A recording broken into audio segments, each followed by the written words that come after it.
Lieutenant Conde. Taas ang kamay! Huwag kang kikilos ng masama. Taas ang kamay!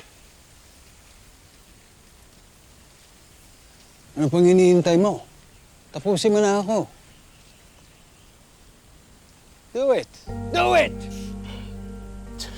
Lord! Lord!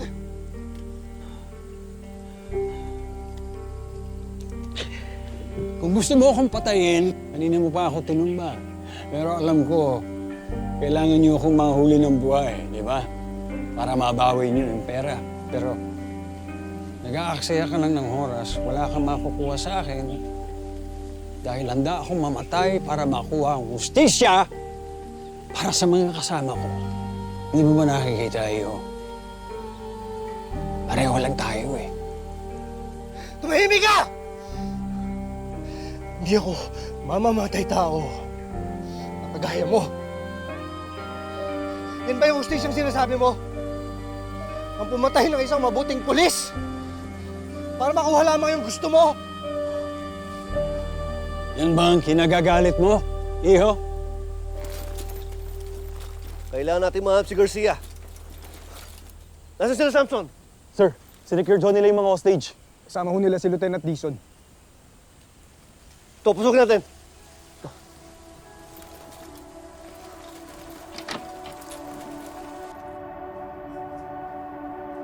Sir, Garcia to ah. Ano yun? Tingnan natin.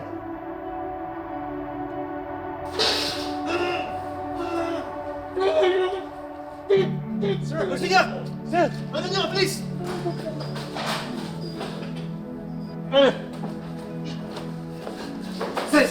Saan na yung mga kalaban? Garcia! Garcia, buhay ka. Bakit? Namatay ba ako? May pinatay sa tatlong hari. Akala namin ikaw. Ito ang damit mo, suot ng pinatay niya, oh. Malamang fake execution yun.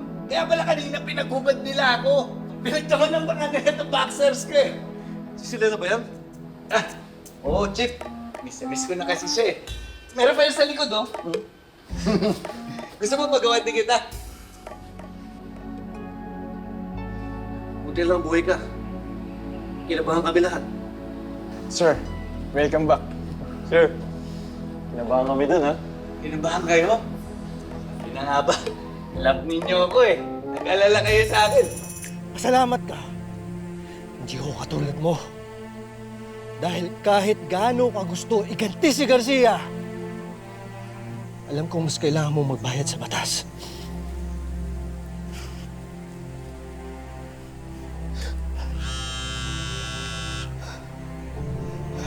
Hello, Chief. Hawak ko na si Major Tatlong Hari. Sige, Conde. Secure mo lang. Baka hindi ka maniwala. Buhay si Garcia. Ano? Paano buhay, Chief? Buhay si Garcia?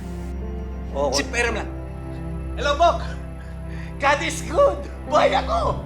Oo! Ano? Naiyak ka, no? Akala mo patay na ako, no? Naiyak ka, no? Aminin mo! Hello? Chief, binabaan po kayo. Bigis ka na nga.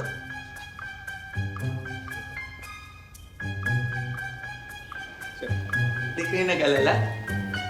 Anong sabi ko sa'yo, di ba? Magkapareho lang tayo.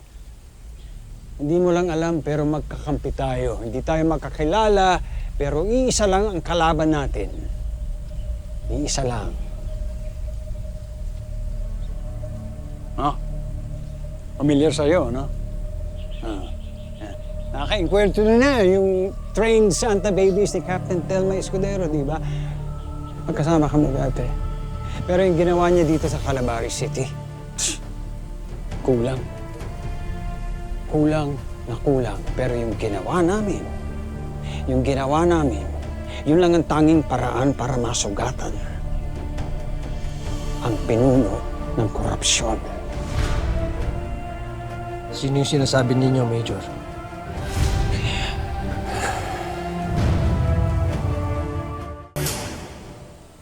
Sino yung sinasabi ninyo, Major?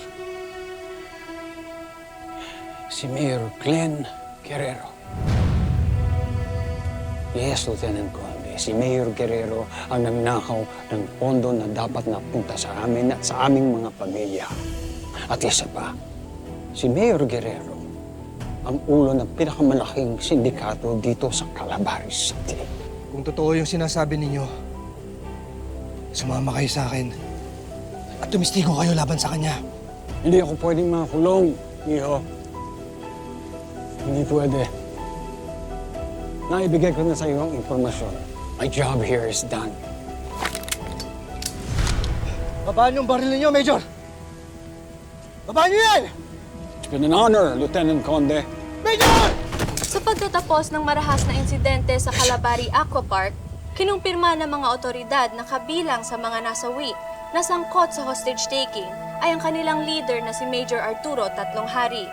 Ayon sa investigasyon, matagumpay mang na-transfer ang perang hinihinging ransom, hindi na ito maitrace at nananatiling palaisipan kung saan ito napunta. Sa kabila ng imahe ni Major Tatlong Hari bilang walang awang leader, napag-alamang pineke lamang nila ang execution ni Lieutenant Eric Garcia na natagpo ang buhay. Isa ito sa mga detalye na patuloy pang pinag-aaralan ng mga investigador sa pag-unawa kung sino nga ba talaga si Major Tatlong Hari. I'm alive! Wala ba kayong mga kamay? Palakpakan naman dyan! Sir! Sabi na nga ba, na-miss niyo ako, no? Nag-alala kayo, no?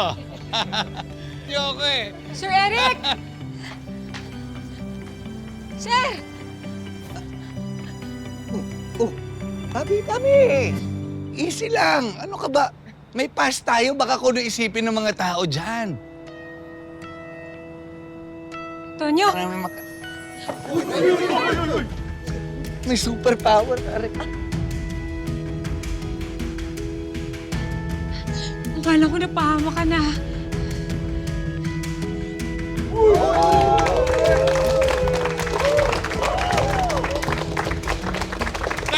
Teka lang! Bakit sa kanila pumapalakpak kayo? Ako nga, nag-survive eh. Survivor ako eh.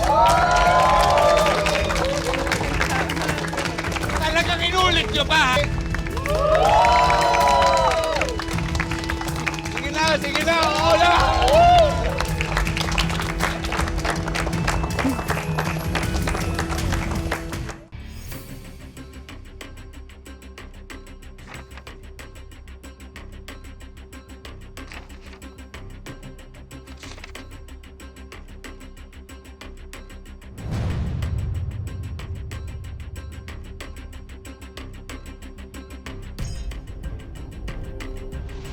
Si Mayor Guerrero ang nagnakaw ng pondo na dapat napunta sa amin at sa aming mga pamilya. At isa pa, si Mayor Guerrero ang ulo ng pinakamalaking sindikato dito sa Calabarzon City.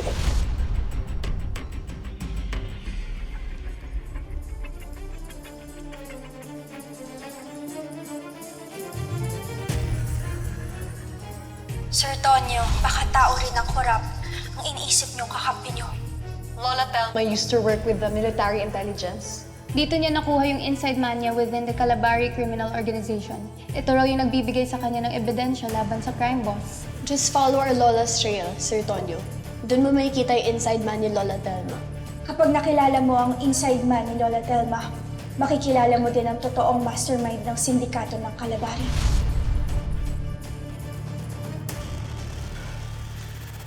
Kailangan malaman to ni Bobby.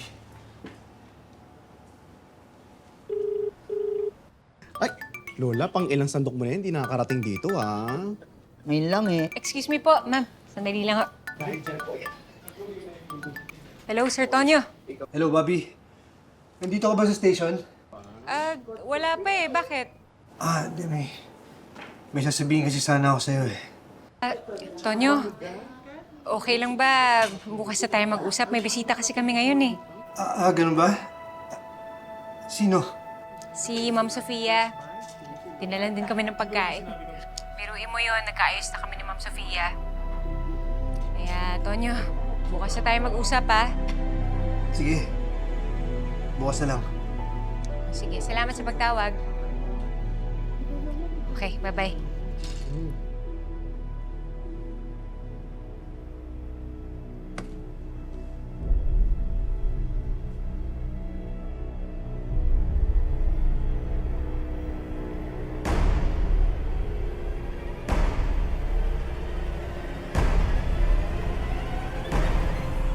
Bok! Nandyan ba si Chief? Wala eh. Hindi daw papasok.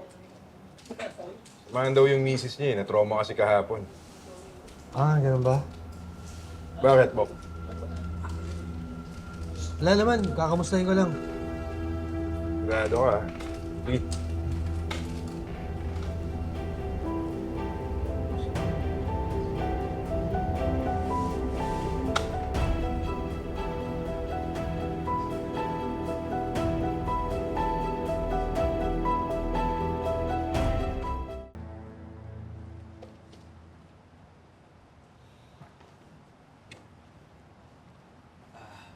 Bok, Oh, Bok. busy ka ba? Pwede ba kita makausap? May meeting sana ako eh. Mag-usap sana kami ng Chief eh. Mabilis lang. Importante. Bakit? Ano ba yun? Bok, gusto ko lang ilabas sa dibdib ko. Bakit sa buong Station 12, ikaw lang yung cool kung umasta? Yung panahon na papatayin ako ni Major Tatlong Hari. Hindi ka man lang ba na-apektuhan? Paano mo naman nalaman? Eh, di ba parang nakatali kang parang bake dun sa loob ng stockroom? Wow! Ganyan na tayo dito. Hindi nyo ba alam kung gaano ka-traumatic ang nangyari sa akin? Grabe kayo.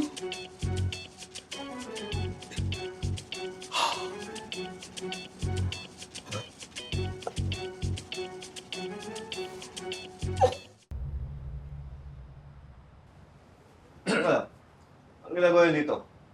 Mamaya tayo mag-usap, may ka-meeting pa ako. Sige lang.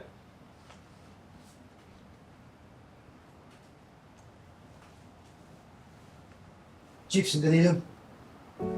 Ano yung content? Sir, meron kayo kailangan malaman. Ano yun?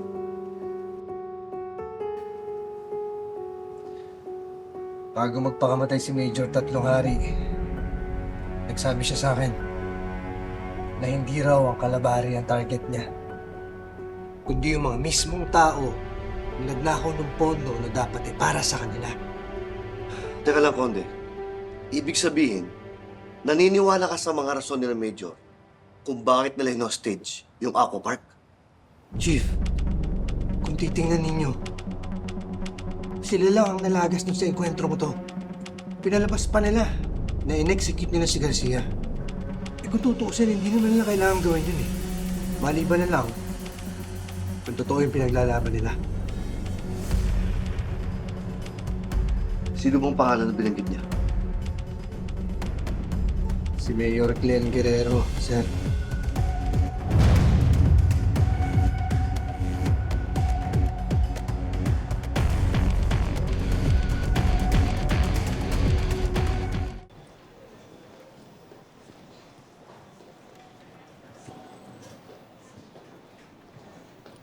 Tonyo, Oh, pwede ba kita makausap? bakit? Ano problema? Hindi ba't nakwento ko sa'yo noon na namatay yung nanay ko nung bata pa ako dahil sa hold up? Oo. Bakit? Nakita ko kagabi yung taong pumatay sa nanay ko. At kasama niya si Sofia Guerrero. Narinig ko mismo na si Ma'am Sofia ang nagpapatay sa nanay ko. Sandali, Bobby. Sigurado ka ba dyan sa mga narinig mo? Oo, Tonyo. Kanina galing ako kay Mayor Glenn. At sinabi niya na tutulungan niya ako sa kaso. Basta't may sapat ako na ebidensya.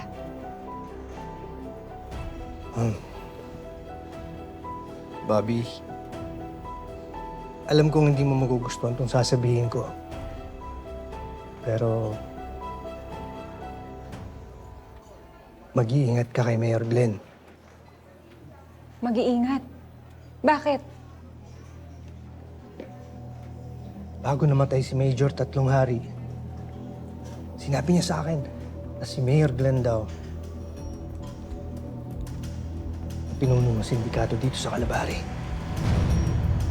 Kaya ako nga kinausap si Major eh. Dahil gusto kong imbestigahan yung kapatid mo. Malay mo, may connection to dun sa nangyari sa nanay mo. Hindi ka ba nakikinig? Tutulungan daw ako ni Mayor sa kaso ng nanay ko. Sarili niyang nanay yun. May ganun bang ulo ng sindikato? Tama na. Sabi ko na nga ba, hindi mo magugustuhan eh. Hindi talaga. Eh, mas naniniwala ka pa dun sa teroristang ng hostage natin kesa sa akin, Tonyo. Ano? Hindi yun yung sinasabi ko. Eh ano? Conde Enriquez. Tumigil na kayo. Hindi ko pinagbabawal ang may relasyon dito sa station. Pero kung Sir, hindi naman ho yung pinag-uusapan namin eh. narinig ko lahat ng usapan ninyo, sige Enriquez, maghanap ka ng ebidensya para ma-reopen ang kaso ng nanay mo. At kung matutulungan tayo ni Mayor Glenn para mapabilis yung kaso, mas maganda. Konde, itigil mo lang pag-iimbestiga kay Mayor. Sir? Tama si Enriquez. Hindi tayo pwede magsimula ng investigasyon base sa sinabi ng isang terorista. Walang basis doon, Konde. Sandali, sir, pero di ba? Konde, my decision is final. Sige na, Enriquez. Maghanap ka ng ebidensya para may reopen ang kaso ng nanay mo. And I want updates. Yes, sir. Thank you po.